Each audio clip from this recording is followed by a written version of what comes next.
Yes. Hey, welcome to another Marketing Roundtable, everybody. Fantastic to see you. So today we're going to talk about audience and your niche. And then once we think about what we're going to say or who we're going to say it to, i.e. your niche, we're going to look at how we're going to productize your service to be able to serve that niche. So it's who to target and what to sell them, basically, is what we're going to go through today. It's a particularly favorite session of mine. So strap yourself in for another whistle stop tour and we will be rocking and rolling, right? So here we go. So let's have a look at this and jump up the presentation. Okay, so part one, finding a niche, my stubborn realization that I was wrong on niching. And then number two, which is all about how to create one product that's awesome at selling into that niche and finding their pains and selling into their pains. So important. If you want to know where this is, it's sort of step one and step two within our 9-step $1 million process. For any of you that hasn't quite checked that out yet, you just jump on top. Website here, you can see at the top there's a thesis and process link. It takes you to this 5,000 word thesis on how to sprint to $1 million in revenue. We did it twice with these two businesses, bam bam. And so this is what we're talking about, and we are en route with our third business now. So have a read of that. This thesis will be very much for you guys when you're thinking about growing. And step one, oh, hang on, step one, you'll see here, and step two is the steps that we'll be taking today. Step one, step two. All right. Okay, so let's jump into this. Finding a niche, my stubborn realization that I was wrong on niching. So when I first had my business, Yomp Marketing, we were a digital marketing agency, and I started off as a graphic designer. I was a one-man band, and I was trying to do everything to everyone. I would go over here and I would do business card design for some people. I'd then build a website for other people. I'd then go and run around trying to do work for other people. And the thing is, my week started to look a little bit like, of course, where's my pen gone? Here we go. My week was like this. There'll be me in the center, and I'd be heading off here, and I'd be thinking about, right, okay, I need to do business cards for Dave, and then I need to do a website project for Jane, and then I need to do this for this person, this for this person, this for this person, and this for this person. Before you know it, I've got a whole portfolio of different skills that I've got to get good at because I'm selling all this stuff. And then I thought, well, actually, I'd like to sell a bit more websites. So instead of trying to just sell more of the websites I was doing, I'd go, well, maybe we'll do a bronze, a silver, and a gold package. And now I've got 3 more products that I'm trying to sell. And I might have 2 people on here, 1 person on there, 3 people on here. But, you know, what happens if that person wants a bit of that, but they don't want a bit of this, they want a bit of that. So then they spin off and they have a bespoke project for website. Before you know it, you're like, oh my God, how the blooming heck can I get any sort of efficiency going on here? And how can I even get skills? It's like every time you win a client, you need a new skill. And so what we did, we stumbled across this lovely gray hair fox of a man, Colin. And Colin came in. He was a recommendation referral to us, and he was a IT company, about 50 staff, and we went in. I went to go do the pitch at his company, and it was a case of going, oh, you know, it's a proper company. We're used to kind of working with smaller businesses, and he was brilliant at helping me to really define exactly what he wanted. And I suddenly realized that I couldn't be everything to everyone, because at the end I was nothing to no one. And Colin helped me to devise the perfect lead generation campaign for his target market, i.e. for him, and he being an IT company, owner-operated service business. And so my world started to look like this, that instead of actually having all these different types of clients, I'd be working on one type of client, because what worked for Colin worked for other people who were like him, and they were good paying clients. They're the right type of clients, high ticket clients. And it means that everybody then brought the same one product. And so my world started to look like this, which was, instead of going 12 inches in 12 directions, I went 12 inches in one direction, and I was far further forward. I was specialized. I was able to sell at a higher rate, and it allowed me to be able to scale. And of course, when you're trying to do a number of things for a client, there's a load of deliverables, right? So it's like a tick box exercise. Now, if you've got a tick box exercise in terms of going, well, we've got to do this thing, and then we've got to do that thing, and that thing, and that thing, and that thing, then it allows us to then delegate, because I go, well, I'm going to give this to a developer, I'm going to give this to a designer, And then I'm going to give this to a campaign manager, admin person. And then before I know it, I've now been able to delegate every single one of these clients. And so it's going 12 inches forward in one direction. I was then being able to optimize my deliverables. And then I was also being able to parachute out myself. So Richard was now happy and paid more and completely underworked. And that was my stubborn realization that everybody is not your target market. You only want to find the right people and sell one product to those people, right? So that business then scaled to 28 staff, $1 million in revenue. We sold that business. And at the same time, ironically, this chap came along. And this is Alex. And Alex was a boiler servicing business. And remember when I talked about how we used to do lots of websites and lots of different businesses, the irony was he was one of those websites and he was not in my target market. So we kind of kept on hosting his website, but not really working with him because we were focusing on our Colin because he was who we were working with, right?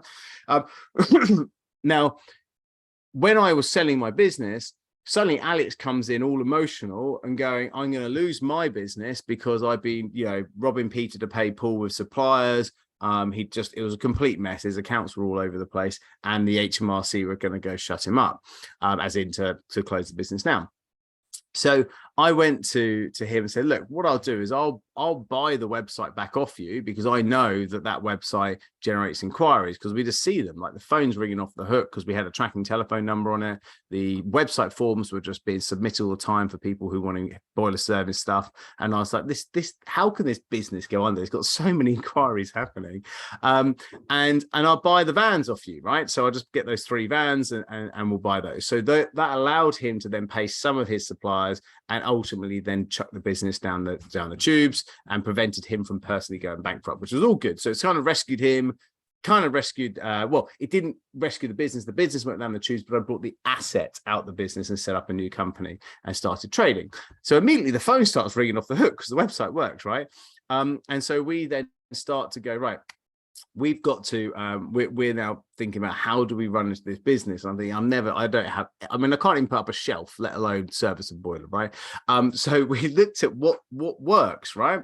And he was trying to do commercial projects with like the London Underground. He was trying to do industrial estates. He was trying to do domestic households. He wanted to do repair jobs, installations of boilers, like the same thing just started to hit me. Like he was trying to do what I tried to do as a graphic designer, be everything to everyone.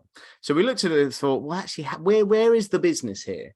And we stripped back and realized that actually the boiler servicing bit was important. The company was named after it, for God's sakes. And when people ask to have their boiler service, what tend to happen is 1 in 10 became a new install because the boiler was broken. So we had to go and do as many boiler services as possible because 1 in 10 becomes a replacement boiler. And so what we did is we just brought all the ads for the one product, which was boiler servicing. And we just absolutely piled into boiler servicing. We did all the SEO on the website for boiler servicing. We did all the ads for it. We did Facebook ads. We just smashed into boiler servicing.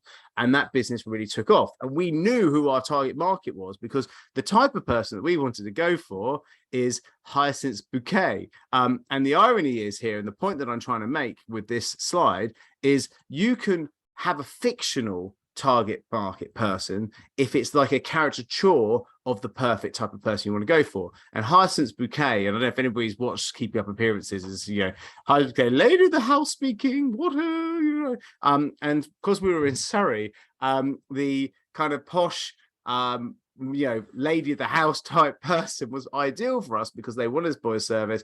If the boiler's broken, they will just pay to have it replaced, no qualms. They're not going to get 3 quotes, right? And so she was our target market. So we knew that we were really trying to focus on her, and the more of her where we service her boiler or people like her, then the more installs we get. Anyway, those to say that we scaled that business to 7 vans on the road, 7 engineers going out and doing this, and over $1 million in revenue, and again, sold that business. So what I'm trying to say to you here, gang, is that knowing who your target market is and actually knowing what the one product is you're going to lead with means that you can optimize, you can scale, and you can exit, right?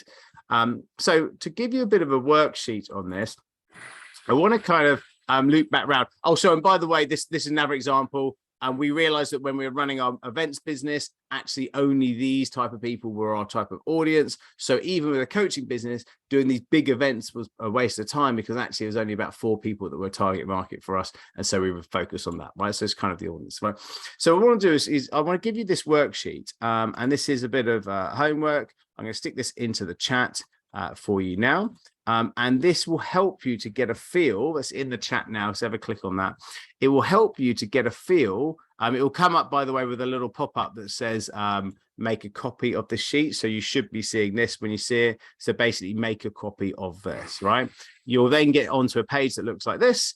And this then is how you start to really think about your audience and the personas that they have, right? So if you see here your target audience persona, if you can make it up or actually know and see in your mind's eye who you want to target, like Colin, for example, you can put the name down. And if there might not always be subsequent actions, but you can then start to think about, well, what actually are you going to do with this information on the right hand side? So that's the idea of this. Now, there's simple things on this spreadsheet like demographics and positions and locations, so that should really be relatively easy. But there's other things here about favorite social network and least favorite social network. So many of you would have seen the concepts that we talk about on this presentation about the power of one, having one place to get awareness, one place to drive consideration, and then one place to get people to convert, right? That slide normally looks a bit like this, right? Awareness, consider, convert, right? The power of one. So when we start to think about your audience and what the one social network is that they should be going after, that's what we mean by awareness. What is the one place? There's no point being on Facebook, LinkedIn, TikTok, because what you'll do is you'll just be really light touch across them all. You don't go deep, you're going wide. You should go deep on one social network and be bloody good at it. Think about it. If you were going to go after just LinkedIn, you could be doing LinkedIn newsletters. You could be doing LinkedIn events. You could be having a LinkedIn group. You could be doing LinkedIn DMing. You could be running LinkedIn articles, LinkedIn posts. You could be doing lives. Jesus, there's too many things to do just listing that out on one social network. The people that are smashing LinkedIn go deep on it. They're not dancing the funky chicken on TikTok to get leads, right? They are actually smashing out LinkedIn. So maybe you should be dancing the funky chicken on LinkedIn, TikTok, because if that's where your audience is, that's where you should be going, right? But if it's not where your audience is, don't be there. Just go deep. Any second you spend on another social network that isn't your primary one that you're targeting, it's a second wasted in terms of going deep, not wide, right? Thoughts. And we all know social network is the place where time goes to die, right? So make sure that you're really hyper efficient. So let's go back to this presentation. So this is where this starts to kick in, right? So we start to think about your target audience's favorite social network. Be where they are, hang out where they are. Then you start to think about other stuff like size of business, who's the decision maker, what challenges they have. Now, here, when we talk about challenges, 12-month goal, and how your business helps, this is what we talk about when we talk about sales, okay? So the clients that I coach, we always help them to be able to put together a sales proposition where they can convert people into clients. And how do you do that?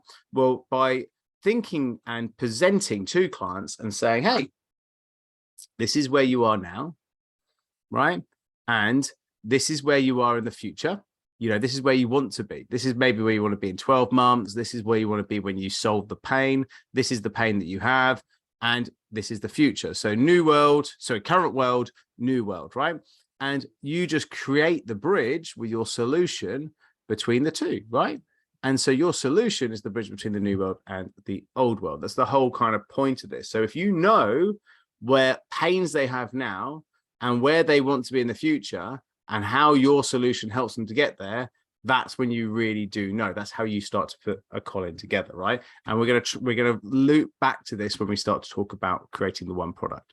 But this is the work that you do beforehand that will really give you those aha moments. And there's things like purchasing power, spending barriers, etc., messaging on how you work it there. There's lots of information here for you to play with. So that's a piece of gold. If you do that, that will really bring some excellent aha moments for you. Now, I've just filled out one here, and I'll just give you some time. So for example, someone says to you that they have a purchasing barrier, and most people's purchasing barriers are not enough time, not enough money, or not enough power to make the decision, you know? So the power to make the decision is, oh, I need to talk to the wife, and then they come back and they say no, or I need to talk to my boss, and they come back to say no.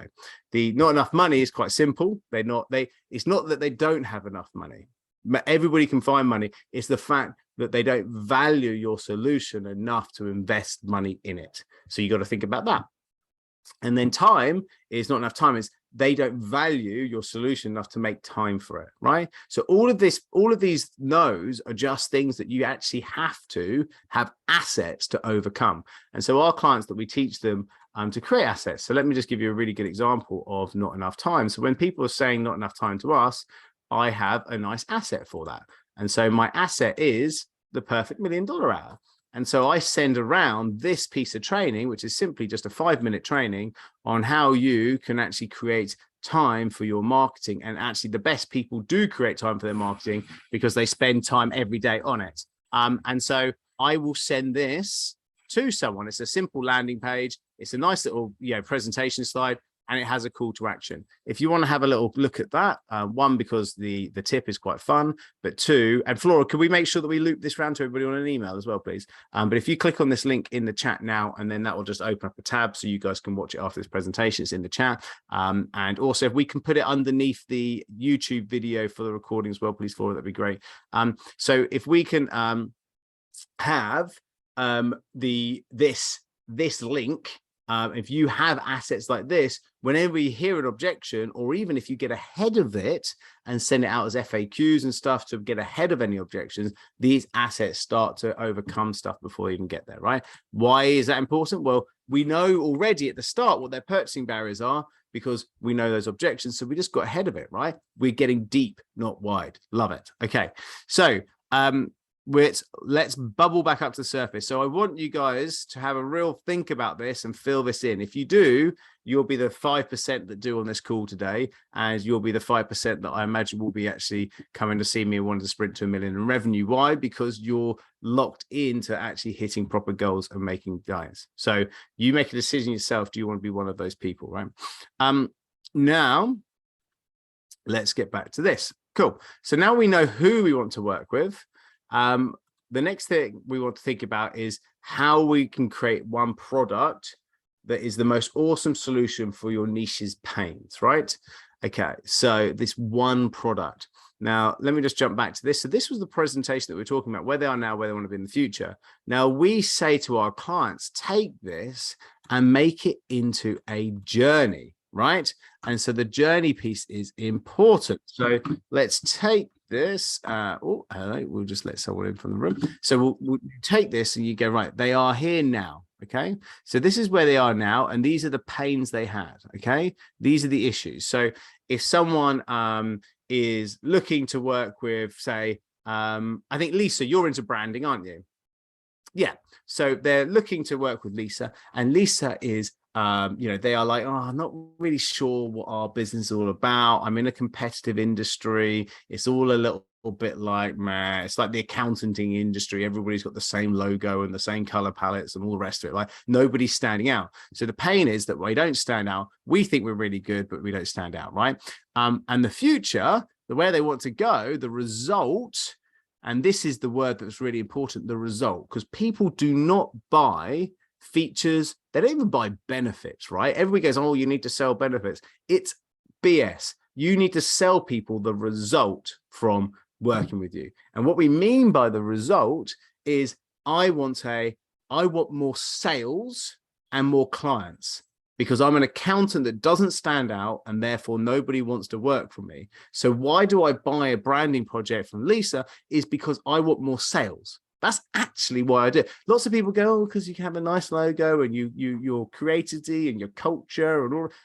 Yeah, but I want more sales, right? I want more clients. That's why I buy it. Now, these other things are lovely, lovely little bits along the way. And this is where I buy on this. So you sell me on the result, but then I justify logically through the journey. This is the thing. So when we start to think about oh, well, you know, what is your culture and what does it mean for you? And what is your color scheme? And what is how are you going to use the logo? Does it work with a favicon on your website? And does it work on social media? And what are the branding palette and the Pantones? And then is there some brand guidelines? And then now you launch it, right? And then bam, people go, oh, crikey, didn't know I didn't see those accountants before. I'll go and speak to them. And then suddenly what happens? They get sales because people saw their new website. They are only happy when they get sales because people saw them and made them stand out more. And so that's important. Now you are the expert at taking boring people who are bland to a brand that gets them sales. And the journey is the way that you as the expert tells them. And this works for any of us, any service sector business.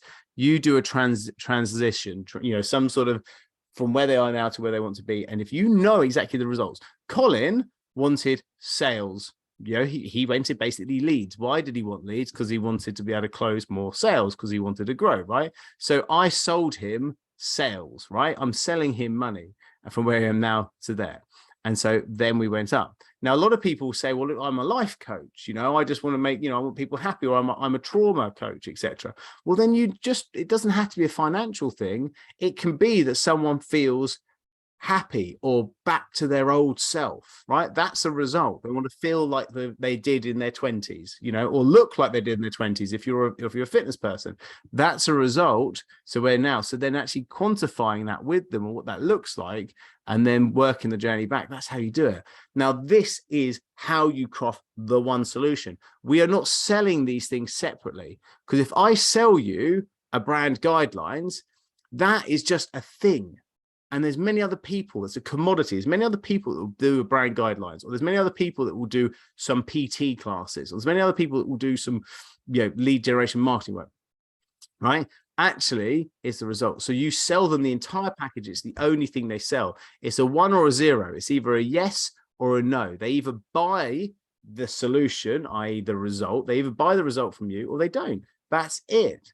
And so that's why you can create your flagship product. And if you create a flagship product, then people look at it and go, okay, so I want to work with Lisa, and she's got the, you know, the XYZ branding project that is a 10 grand project, and that I can either spend 10 grand with her or not, right? Because she doesn't do anything else. She is a 10 grand. That's what she does. And why? Because she has a full and remarkable solution that gets people results. And that's why you then serve. Because if I know who Colin is, I know what he wants, the result he wants, and I give him the best way of being able to get there, and I don't give him other things, it's just that, then Colin goes, well, Richard, you know me. You've shown that you really kind of understand my needs and my pains, etc. And I can see that I do really want the results. And I've looked at your process and it logically makes sense to me. So what am I going to do? I'm going to spend my 10 grand with you, you know? I don't know what's wrong with my pen, 10 grand, you know? And actually our marketing agency sold 3.5K per month is what we actually sold. So we were selling a 3.5 grand a month product with a 6-month minimum term, and most people stayed with us far longer than that, right? Because we got this, we knew who, it was right for the person, it was right to get the result, we had proof of it, and we just told people, you either buy that or you don't. We work with you or you don't. Simple as that.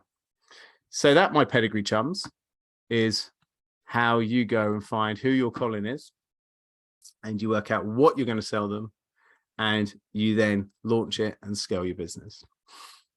So I'm going to take some further questions now. And if you are shooting off, fantastic to see you. We are always a 45-minute session. I will be sticking around for a little bit longer as well. We've got tons of time, 20 minutes, 25 minutes here, gang. So let's really start to mastermind out some ideas and ask some questions and start to go deep on this. So I've got Julian up here already, but thank you. And Julian, over to you. Question. Yeah, morning, everyone. Can you hear me okay? Yes. Yeah, sorry, I had trouble connecting first thing. Richard, so I went through severe stress, anxiety and depression, and I found a natural way out of it. I accidentally started teaching people in 2016. On advice of a friend, I've just asked 3 of my old clients why they came to me, what attracted them, how I helped them. The result I got was staggering, shocking actually. And I realised that they're all in the same place. So they are all my one client. They're all the people that have got to the end. They've tried everything, right? They've had the counselling, they've had the medication. None of it's worked. They don't know how to help themselves. So I've now got this wording, if you like, in their answers, which I want to put into my wording on the website. How do I find somebody that can help me pick, like you've just beautifully explained here, that can help me pick the right wording from everything they've said, so that when it goes on the website, like your 24/7 boiler service, right, tells you exactly what it does on the tin. When they see this, they understand that, oh God, it's not just another counselling service. This stuff actually gets results because it is totally different to everything else out there, right? Fantastic. So Julian, I think the first thing is that you do not. On my website, I do not have a page that people can go onto my website and see about the $1 Million Sprint. It just doesn't happen because I don't do it, because it's not about that. What you need to think about, this is the website. So if we think about this solution, right?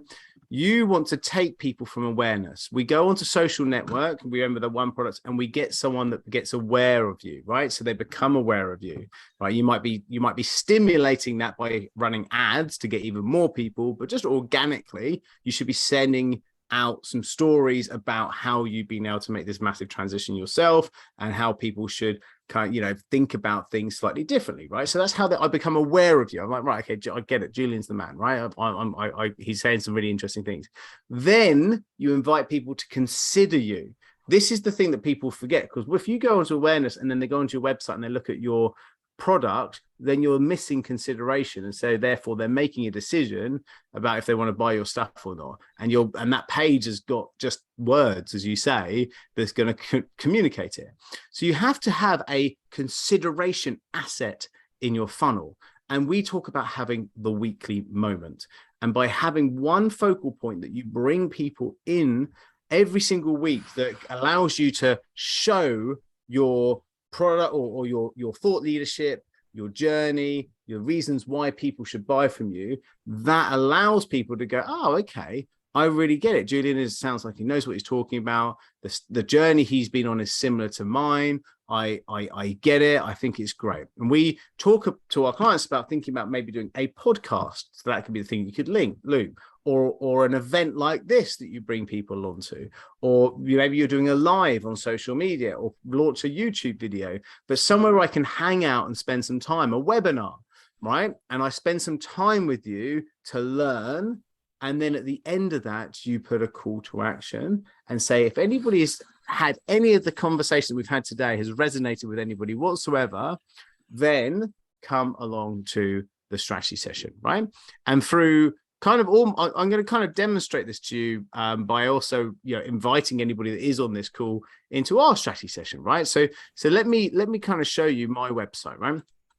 And you are on our weekly moment. Okay. So one thing that I always do is I always show completely transparently the system, because I want you guys to understand that this system works, which is why I spend all of my time doing this system and showing you. And so you'll see that you've got something called a free strategy session here. So we've got my thesis, which is basically just a long form piece of blog content. So that's a consideration asset. You've got my Facebook group, which is a group where we talk about $1 Million Sprint. That's a consideration asset. You've got your marketing roundtable, which you're at the moment. It's consideration, right? And so these things are all about you spending more time. There is no actual sales page. And then the only things that we've got is reviews, which again is when people are thinking about stuff. So reviewing our product. So the reviews is lots and lots of people saying lovely things, right? Making big wins. And then this, which is the strategy session. Right. So this is the strategy session. So once people have considered you, then you say, look, would you like to spend even more time with me, where we'll actually go through your business in more detail? Or in your instance, you'll be saying something along the lines of spend some time with me one-to-one, and I can talk about your trauma and actually the way that I would recommend overcoming it. So you basically go from people educating to doing a demo of how you can give them the solution. Right. And so that's how you then draw people in. So if you're thinking about that, don't worry about it. Get people to a strategy session and add more value, and only then open the door for the people that are right. And by then that doesn't need a website with lots of text on it. they've just spoken to you and spent time with you. Yeah, what we've identified is I'm not actually looking for a demographic, I'm looking for a psychographic. I'm looking for people that have got to where I was. I'm not living like this anymore. I've tried everything. What have I got to do to sort it out naturally, right? Yeah. So that's the title of one of your presentations. You know, what you know, how do I sort it out naturally? And you do a presentation on it. What are the natural therapies? The 7 mistakes people make when choosing natural therapies. You know, which things to avoid, 5 of the top things to do, you know, all of that sort of stuff. Guys, this is the sort of stuff that we go into detail on the strategy session. And genuinely, I'm going to put this into the chat now. You'll see here that my strategy session page, I go and actually go into detail in terms of where you guys are now and where you want to be in 12 months time. And I show how that awareness, consider, convert would work specifically for you. Okay, so we go through a number of the different things, everything from how to actually get leads from LinkedIn or how to get leads from Facebook if they're your flavors, all the way through to actually how to package up your flagship products and how to have your weekly moment. What type of weekly moment should you do? So that is a really valuable session to spend time on. And yes, all right, we will show you, we'll do a demo of the $1 Million Sprint system if it is right for you, but it's massive amount of value well spent. And there is literally, there's no hard sell or anything like that. I just purely just demo what my product is, and I'll tell you what it costs, and I only tell you what it costs in that session. But I also spend the first part really going through you and the business and actually helping, adding value, which I hope you can see from the type of content I put out is definitely one of the things that we do. So I'm going to put that into the chat now, and the link is in there. And you can click on that link and just book in. I've got some spaces for today at 12:30. So if you are thinking about it, please do jump onto that 12:30 session today. I've got a couple of spaces that I would like to fill. So please do jump into that, and it'd be great to see you. It's a small group session. So it's about 5 to 6 people. So it's a really good networking piece as well. So jump into there and say hello. Cool. So Julian, does that help? Thank you. Yeah, thank you, Richard. That's absolutely brilliant, mate. No worries, no worries. Okay, wicked. Well, look, back into the room, gang. We've still got plenty of time. Further thoughts?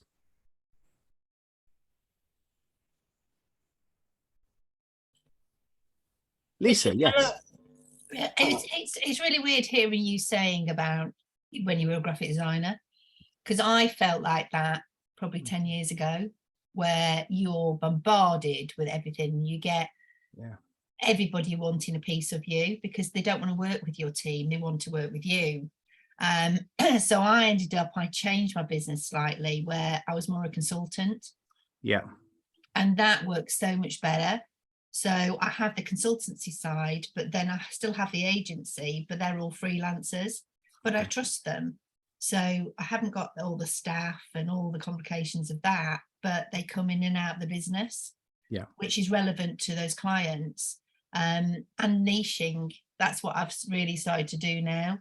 And that is making a huge difference, definitely working. So some of the things you're saying, I can totally relate.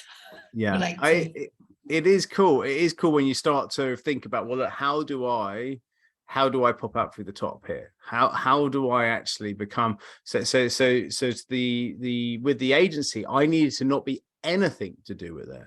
And so I tried to look at, well, how can I do that? And one of the solutions that we had was to tap into the kind of a returning parent market, which where we are in Surrey was perfect. You had lots and lots of these kind of career people working in London, great jobs in marketing companies, etc. And then had kids, you know, and now kids are old enough to be going to school. And so between 10 o'clock and 2 o'clock was this beautiful slice of time where highly qualified, amazingly talented people just wanted some, 3 to 4 hours work. And we took three to four of people in that scenario, and they became campaign managers. And so it meant that they were professional, really, sort of mature in terms of their approach, because obviously marketing, you have a lot of kids working for you normally, in terms of just graduates and all the rest of it. And so we had these great professionals that would come into the business and would manage clients. So they would manage like a portfolio of 5 clients, and they would do all of the meetings with those 5 clients, and they would have those conversations, they would give the reports, they would deliver the results, we said that we were going to do these 5 things by next week. Here's those 5 things. What do you think? What's your feedback? All of those conversations that I used to always have to do, even when I wasn't doing the stuff, I had to almost be the copy editor of the marketing agency stuff.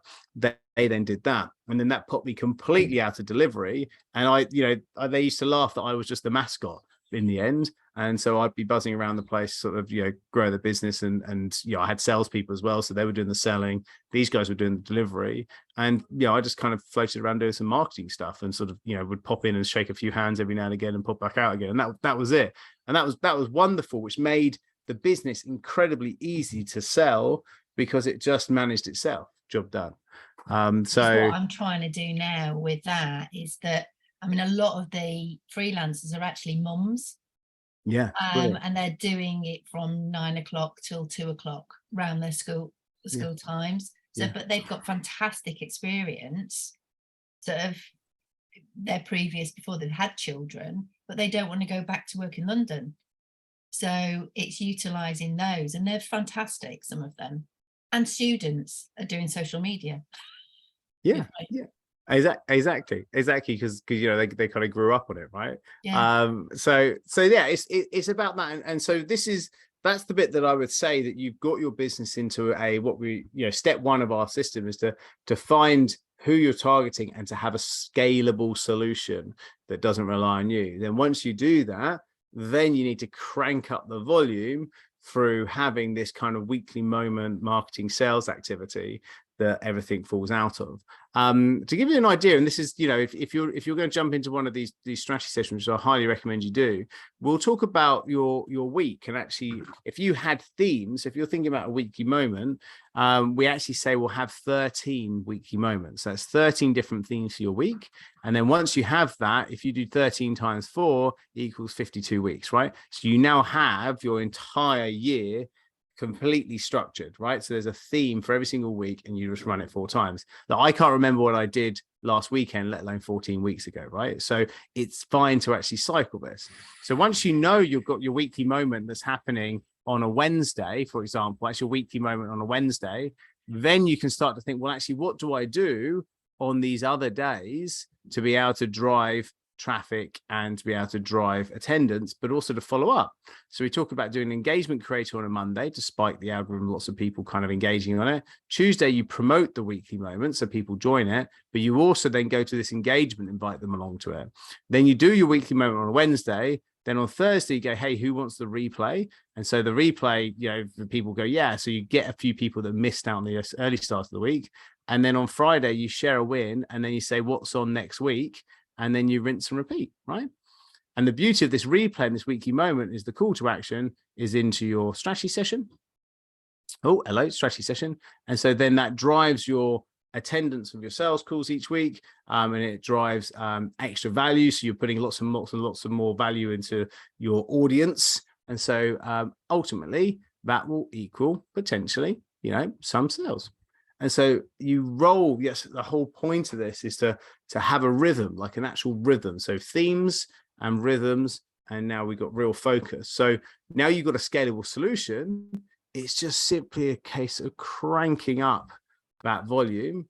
And so once you crank up that volume, then predictability, right? We talk to clients about this. So at least this is the thing that, and you may not want 2 clients of, say you're doing a 10 grand product and you want to get to $1 million revenue. Well, that kind of works if you kind of get a couple of sales a week, right? So 2 to 3 sales a week. So you could be doing 30, 20, 5, 2, because if your solution is scalable, then you shouldn't be, 2 sales, 2 to 3 sales should be fine. So 30 people booking onto your weekly moment, 20 people attending your weekly moment, 5 people coming to your sales appointments, and then 2 closes, 2 sales off the back of it. 30, 25, 2. That's the rhythm. That's what you should be focusing on. And that's how the predictable growth then starts to fall out. Cool. So that's how you then scale your type of business. Jump in. If any of this is resonating, honestly, jump into the strategy session and I'll show you how this works for your business. You can see I've actually, Lisa, you've been quite a very kind and willing volunteer for me to give a few examples today. So I do appreciate that. But there'll be other people here that haven't had their business sort of highlighted in examples. So do jump onto them. We can go through that in more details in the chat.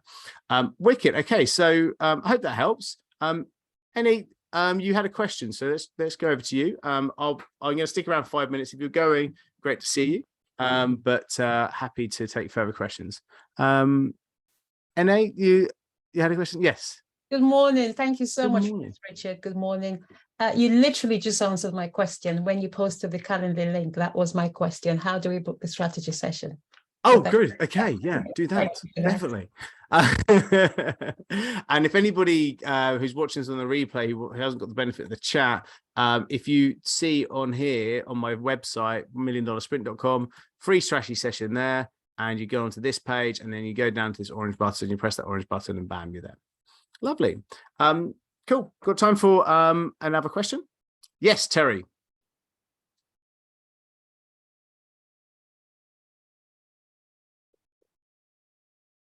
Oh, you need to unmute. I know you're trying to look for it. Can you hear me? I can hear you now. Yes. Okay. I'm very interested in the niching down. So in your boiler example, you niche down to a certain type of Hyacinth bouquet. Yeah. Okay. And Mrs. Bucket. Yeah. So on the face of it, that was really easy. So in my world, I'm in the construction industry. And let's say there's two sides to the industry. One is the contractor world, yep, and the other one is the professional services people. Okay. So architects, engineers, other consultants. Mm-hmm. We've got a flagship product where we take middle managers and help them with their business skills, help them to be better managers, better leaders. Our problem is we've chosen to make it a multidisciplinary audience. So when we run a program, we've got one architect, one engineer, one project manager, mm-hmm, one planning consultant, et cetera. And it's an absolute nightmare trying to get it to go because they've all got different problems, different issues, different time scales. So I'm just thinking whether I should just choose one discipline, mm-hmm, and convert our flagship product and say, look, this is just for architects or just for planning consultants. I just wondered what your thinking was on that one. Yeah, I think the riches are in the niches, as the Americans like to say. And so just think about it, right? So how would I go and approach that? Say you're going to go to the architects. Let me build out a funnel for you, Terry, right? So if we were to go after that, we think, well, actually, if I've got to go for planning consultants, architects, God knows what else, then like, how do I even post? You're just organically just sticking some stuff out there versus, I would go and do a search on LinkedIn to go find architects. I would then go and use that sales navigator search to make sure that I'm going after architects that have over 20 staff, because I know that they will have middle management if they're 20 staff, right? So now I already know that I've got architects of the right size that would have middle managers, right? I would then go out and I would then do a connection request, and I'd hit them up with a connection request, and I can automate a lot of this as well. And then once they connect, I'd be sending them a series of DMs, right? So DMs say, hey, great to speak to you. We are running a weekly moment, and we would love you to come along to our weekly moment. Our weekly moment is on how to be able to, do things better as a middle manager in architects, right? And so they would come along to this, and you're inviting people along to that weekly moment. At the same time, when they connect, you can automatically put them into your email sequence. This is all the stuff that we show people on the strategy session, etc. And once they hit that email sequence, you can then send them a set of emails again saying, hey, great, as a middle manager of an architects firm, we got this special event that you guys should come along to. So you've now loaded in this campaign that's all about this, with a niche specific weekly moment, with niche specific marketing messages that's all around their pains and what they need. And then of course they're going to then attend it. You then go get 30 bookings, 20 attendees, 5, 2, on the so there's a 2 there, but you guys are all in the way, so I can't write it there. Okay, so 30, 25, 2 around that. But the other so that's kind of the campaign side and actually how you go out and reach them. And you can just really smash into that because there'll be plenty of architectural firms that you can work on. But also at the same time, your flagship product is just around that niche. So you'll get lots of word of mouth that people will be like, oh, this is a great thing for architectural firms and it'll work really well. And of course, your 13 weeks or weekly moments will all be around architectural focus. So again, you can get that really rocking and rolling. So your audience is growing with lots of architects here. Your social media is growing with architects here. Your events are all architect focused. The whole campaign really works because there is enough people in this search to be able to feed the whole thing, because you only need 30 people to book onto it and 20 people to attend it. It's not thousands, it's not even hundreds. So it becomes really nice and easy and momentum based. Okay, sounds good. Thank you. Cool. No drama. Enjoy. Jump onto that. Cool. Right. So I've got literally time for one last question, which we're going to give Mark the honor. If you are shooting off, fantastic to see you. Thank you, by the way, because my phone has pinged a couple of times. So looking forward to seeing those people that have booked onto the strategy session who have just booked in. So great to see you. Thank you for that. And if you are shooting off, we will run this every Wednesday at 9 a.m. except for October, where I'll be climbing a mountain. And also those strategy sessions won't be in October as well. So really you have a couple of weeks to jump onto those calls. So make sure you do. Lovely. So last but not least, Mark, take it away. All right. So sorry about that. So first off, sorry, I had to take a call. And so I muted myself, but then I saw that my mouth was still moving, so I turned off my camera. Anyway, I don't know if you've already covered this, but what I was looking at at the form that you mentioned earlier on, the little bit of homework that you want us to do, and there's a couple of things on there that I'm not quite sure about. In terms of not this one, the form, this right. So I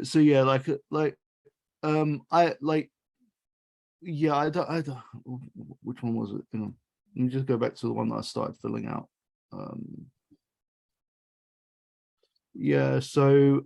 I don't know what so the people that I am targeting, I don't know what their goals are for the next 12 months. Then you need to speak to them. But I mean, that's not the product that that's not anything to do with the product that we offer. Well, then if you don't know what their goals are for the next 12 months, how can you work out? Well, then maybe reframe that to say, what's the result that they're looking for? To reframe that, what's the result? But I don't know that either, because I'm just providing a service in terms of an article on our website, that so their goal would be, I suppose, to reach more people. But so why would they want to reach more people? So they can generate more sales, I guess, or to link back to their website. But okay. So that's the answer. Okay. All right. And also we don't do much interactivity. Well, I mean, we have the social channels, of course. I mean, they're important, I suppose, but like, I don't know where if we're talking about the clients that have come to us for a featured article, I don't know what other brands they interact with on social media. I only know what ours is. So Mark, this is where it comes down to, you just got to sometimes you're at the top of a big water slide, and you're gripping on for dear life to go, I'm fighting against this.